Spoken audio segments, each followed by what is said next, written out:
Thank you. Senator Marshall, you're recognized for your questions, and welcome once again to the committee. We'd love having you here. Thank you, Chairman Peters. Glad to be here, and welcome, Dr. Shogan. We're glad you're here as well. Dr. Shogan, as you know, over 1 million Americans and over 10 million people worldwide have died from COVID. Recently, the Department of Energy released information that they've changed their mind, and they believe that this virus originated in Wuhan, China, joining our own FBI. Earlier, you committed to Ranking Member Paul to try and declassify older records. Do you feel that America deserves to know the origins of COVID, and will you do everything possible to declassify these recent records, including why the Department of Energy changed their mind? Thank you, Senator, for that question. It's nice to meet you, and welcome to the committee. We didn't have a chance to chat before.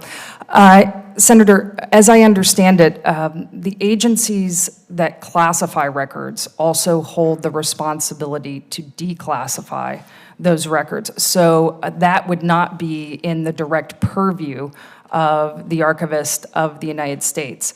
But nonetheless, at the National Archives, there is a principal value is a value of transparency. So I will be responsive to any requests that you might have while following the law. And of course, in areas of classification, finding the appropriate balance between transparency and, of course, critically protecting our national security.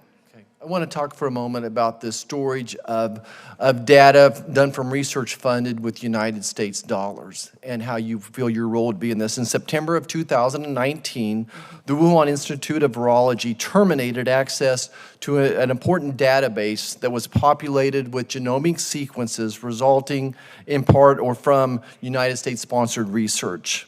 We still don't have access to that data. Similarly, in 2020, the WIV removed genomic data stored at our own NIH Genomic Lab Bank here in this country. What are your plans to require hosting of data for U.S.-sponsored research in the United States? And what are your plans to pursue any type of punitive actions against the Wuhan Institute of Virology for terminating access to our data paid for with U.S. dollars? Thank you, Senator, for that question. I'm not familiar with some of the facts that you have just explained to me, that I have not been briefed about those matters, but if I am confirmed as Archivist of the United States, I promise that I will look into those matters.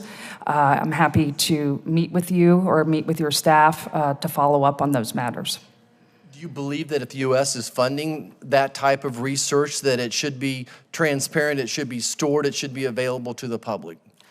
I believe that all agencies must follow the requirements and dictates in the Federal Records Act.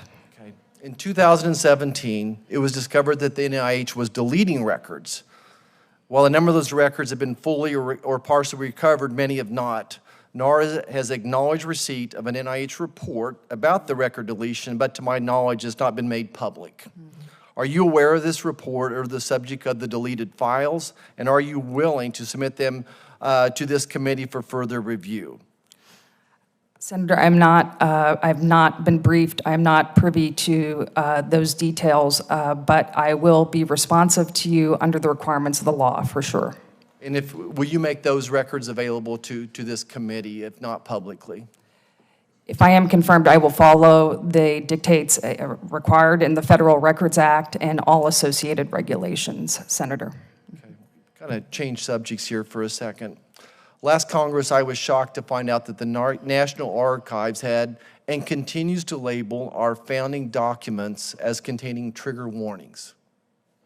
That's right, the National Archives on their website states that the Constitution, the Declaration of Independence, and the Bill of Rights contains harmful content.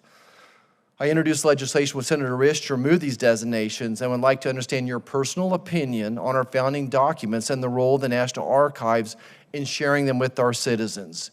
Do you believe personally that the Constitution and our founding documents are harmful? Senator, absolutely not. Do you think we should remove that warning label that there are trigger warnings there? Senator, there is a harmful content warning, but it is on all results when you use the NARA's online catalog. It is not attached to any one record, such as the United States Constitution or the Declaration of Independence. Previously, when I testified before this committee, I did state, I believe to Senator Lankford, that I would be willing to work with him about the language of that warning. And I stand behind my promise to do so if I am confirmed. Thank you. I yield back.